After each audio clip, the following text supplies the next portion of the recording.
Mi nombre es Georgina Meléndez y esto es una parte de mi historia la cual marcó mi vida. Nací en Durango, Durango el 23 de abril de 1966.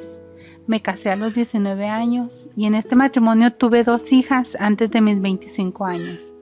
Cuando esperaba mi segundo bebé, mi esposo emigró a los Estados Unidos, a Kansas City, Kansas, con el sueño de pagar nuestra casa de Infonavit, que recientemente habíamos sido beneficiados con un crédito.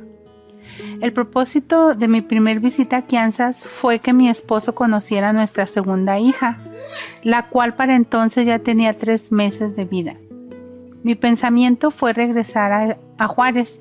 Nunca fue mi plan quedarme en Estados Unidos, pero él se negó y una de las ocasiones me dijo: ¿te quedas o te cambio por 2 de 15? Y fue literal lo que él mencionó. Así que me quedé. Bueno, pues tampoco digamos que me obligaron, me quedé por gusto.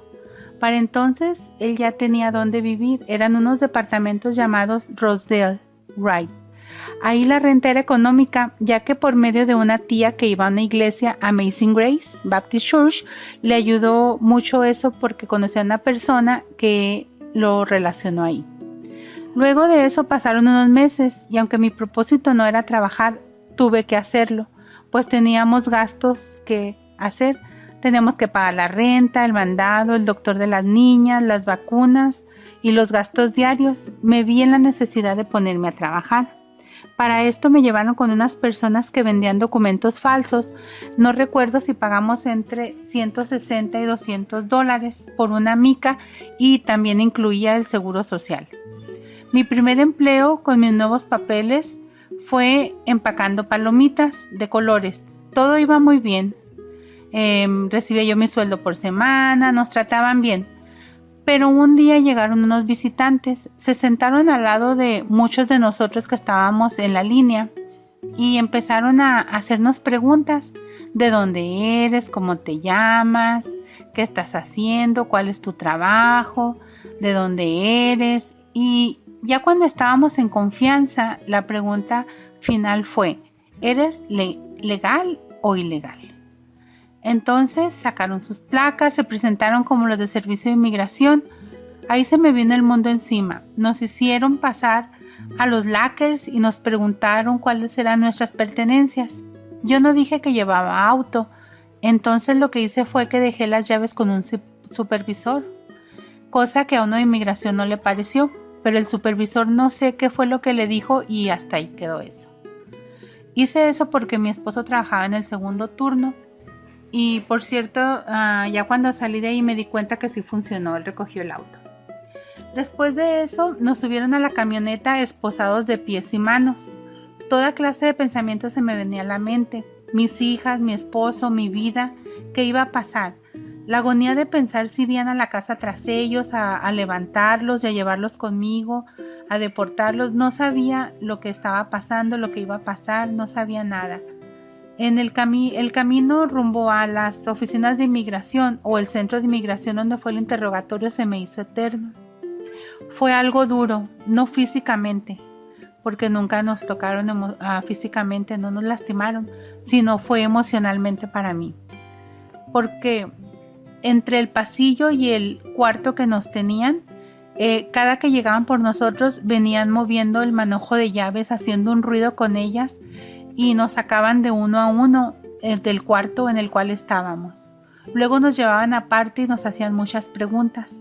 Después de un rato nos devolvían al cuarto, dejaban pasar otro rato y de vuelta nos sacaban, hacían el mismo procedimiento, las mismas preguntas, eran insistentes.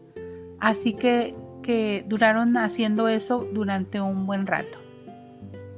Ya después de eso, después de todas las preguntas, nos hacían promesas, me decían: a cambio que digas la verdad, te voy a dejar ir a tu casa. Pero yo con el miedo, el susto y todo lo que estaba sucediendo en el momento, yo no les creí nada. Igual, después de tantas preguntas, todo lo que les dije fue la verdad. Y sí, después de eso cumplieron con lo que con tanta insistencia me decían: te voy a dejar ir a tu casa si dices la verdad, te voy a dejar ir a tu casa si dices la verdad. Entonces ya me dejaron ir al día siguiente de mi detención. con la condición de que yo debía regresar a México cuando mi hija mayor terminara su ciclo escolar. Ella estaba en segundo año en la escuela pública Frank Ruston. También una de las condiciones fue que yo no debía de trabajar, porque me decían que si nos volvían a detener, me iban a dejar detenida por años. Pero pues la necesidad de trabajar tuvo que ser más fuerte. Cuidaban niños en la casa y se me pagaba ahí por cuidar niños. Cada semana o cada 15 días yo regresaba y firmaba en el centro de inmigración donde fue el interrogatorio, dejándoles saber que aún estaba en el país. Así fue hasta que mi hija terminó el ciclo escolar. Al terminar este plazo avisé, bueno, de hecho ellos ya sabían cuándo se termina el ciclo escolar ahí en la escuela. Me dieron una carta y me dijeron que tenía que cruzar por mis propios medios a mi lugar de origen, donde yo quisiera. El hecho era que saliera de los Estados Unidos. Entonces regresé en auto, crucé la frontera, entregué la carta. Esto fue en diciembre del 92 y fue así la manera que yo salí de Kansas City, Kansas o Estados Unidos, y llegué a Ciudad Juárez con mis 2 hijas por un tiempo.